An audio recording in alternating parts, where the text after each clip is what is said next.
En d'autres termes, la grande majorité des Algériens ne peut participer à l'essor économique de son pays, faute d'avoir reçu une formation adéquate. Un reportage de Rim Matlouti. L'aéroport Ouari Boumedienne, cela faisait 15 ans que les Algériens l'attendaient. 15 ans de chantier interrompus par les séismes, les inondations, les années noires, les dettes du pays. C'est notre premier contact avec l'Algérie, notre première surprise. Achevé depuis quelques mois, il est enfin digne d'un aéroport d'une capitale forte. Alger l'émergente, l'Algérie se reconstruit. Avec 70 milliards de dollars de réserves de change, soit 3 ans d'importation, l'Algérie affiche une santé financière insolente.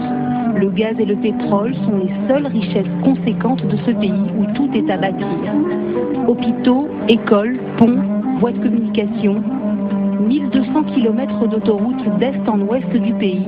C'est une des priorités, un des grands chantiers en cours, un des défis du gouvernement. Sous l'œil des médias algériens, le ministre affiche son déterminisme. Le message doit passer, les dirigeants ont l'avenir du pays en main. Aujourd'hui, grâce à Dieu, je suis rassuré et je suis satisfait de constater que le chantier avance bien. Il est de la responsabilité des entreprises de mener ce projet à sa fin pour qu'on puisse assurer une réussite dans les délais les plus proches.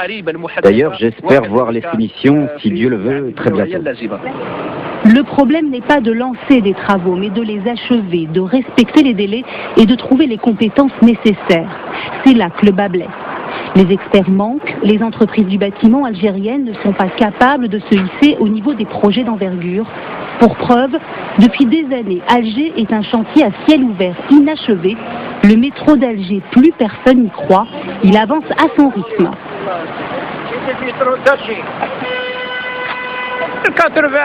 En 1980, ils ont installé le chantier là-haut. De 83 à 84, j'étais gardien là-bas.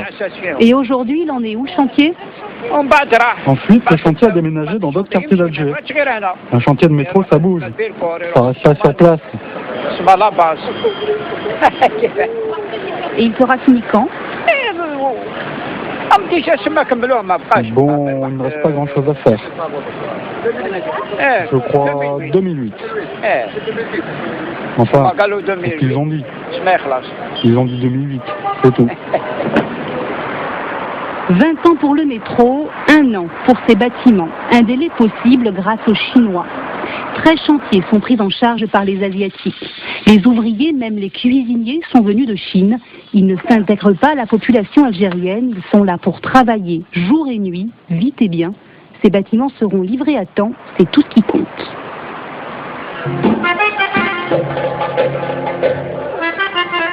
À quelques mètres des ouvriers asiatiques au travail, Bellecour, un quartier populaire.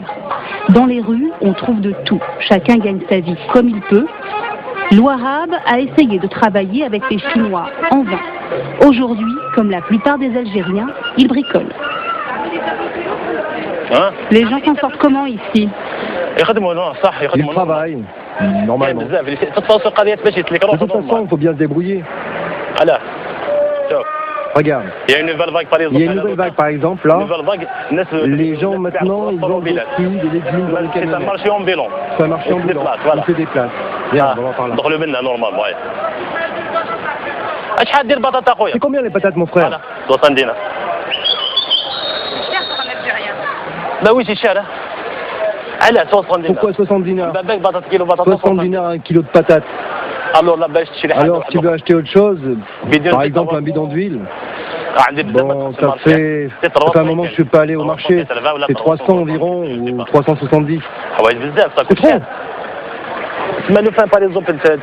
Pour les gens qui ne gagnent que le SMIC, ils disent pas, il faut du bricolage, mademoiselle. Ils travaillent là, ils travaillent ailleurs encore, c'est obligatoire. Ils s'en sortent ? On est forcé, tout simplement. On est forcé, tout simplement. On est forcé. Mais ils vivent pourtant. On survit. On survit. On vit pas. On survit tout simplement, voilà. Avec 120 € par mois de salaire minimum, les Algériens n'ont pas d'autre choix que de trouver de l'argent ailleurs. La débrouille, c'est l'activité principale. Quel travail, il n'y a rien. Tu vas travailler pour 6 000 ou 7 000, même 10 000, ça te suffit pas. Ça ne peut pas suffire, 10 000. Tu t'achètes une paire de baskets et tu essayes de t'acheter autre chose, ça fait rien. De toute façon, qui va te donner 30 000? Les jeunes qui ont fait des études avec des diplômes, ils ne trouvent pas de travail. Je te jure, des diplômes, il y en a plein les terrasses de café. Je les vois. Qu'est-ce que tu veux que je te dise? C'est comme ça. Moi, je travaille, je vends, j'achète, je revends. J'achète des téléphones portables, de l'or, que je revends, des euros aussi. C'est tout le temps différent et puis je travaille un peu sur le marché, tu comprends? Ça, c'est 25 000. 25 000, mon frère. Et pousse-toi là, fais attention à la marchandise. C'est au jour le jour. Une fois je prends 15 centimes, une fois 20, une fois 35, et je continue. Vous vous en sortez? Des jours je gagne bien, d'autres rien du tout, d'autres un peu. Certains jours ça marche et d'autres pas, c'est au jour le jour. Les vendeurs en tout genre improvisent des marchés sur les trottoirs. Chômage, salaire encore trop bas malgré une récente augmentation, inflation ne laisse pas d'autre alternative que de profiter de l'économie parallèle. Personne ne le cache, l'Algérie populaire avance seule. De temps en temps, Bouteflika ouvre la fenêtre, il regarde et la referme aussi vite. Tu crois franchement qu'il ne sait pas ce qui se passe ici? Notre gouvernement, il travaille, c'est sûr. Pour lui, mais pas pour nous. Voilà, deux personnes. Nouri et Fazila ont 3 enfants. Nouri est technicien dans une mairie de quartier, Fazila secrétaire médicale. À 2 et sans bricolage, ils gagnent l'équivalent de 300 € par mois. Un revenu moyen qui leur permet de boucler le mois sans trop tirer sur la corde. Non,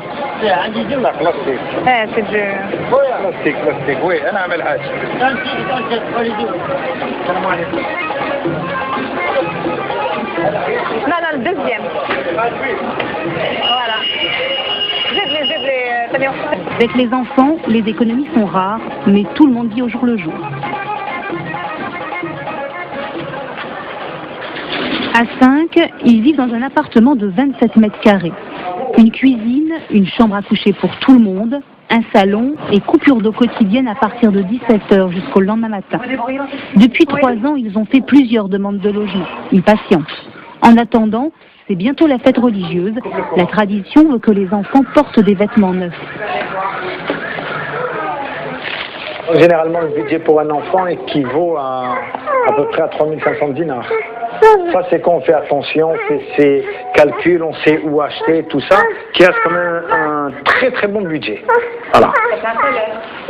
Pas tout à fait, parce que là, nous sommes en période chaude. Donc, en général, on leur achète peu de linge. Voilà. C'est important parce qu'en général, c'est tricot, pantalon et chaussures. Voilà.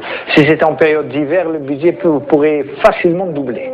Voilà. Ça veut dire passer à 6 000 dinars et qui finalement, pour 2 enfants, équivaudrait effectivement un salaire. Malgré tout, Nouri a confiance. Après les années noires, il compte bien sur les pétrodollars pour aider le pays à retrouver une dignité sociale.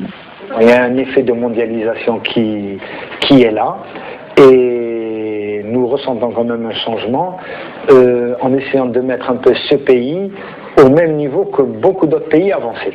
Voilà. Ça, on commence un peu à le ressentir dans moi je dirais un peu les décisions politiques qui sont prises et un peu ce qu'on voit sur le terrain. On sent que ce pays se modernise. Tarek et Mayedine ont 1 an d'expérience algérienne dans les jambes. L'un est né en France, l'autre aux États-Unis. Un bac+10 en poche, les portes de l'Europe leur étaient ouvertes. C'est le retour en Algérie qu'ils ont choisi.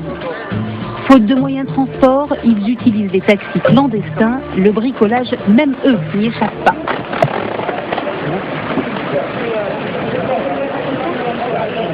Non, bah là, depuis qu'on n'a pas la voiture, ouais. C'est bon. Vu que les transports en commun, c'est un peu compliqué. Donc on est obligé de se débrouiller un peu. Mais bon, c'est partie du voyage, quoi.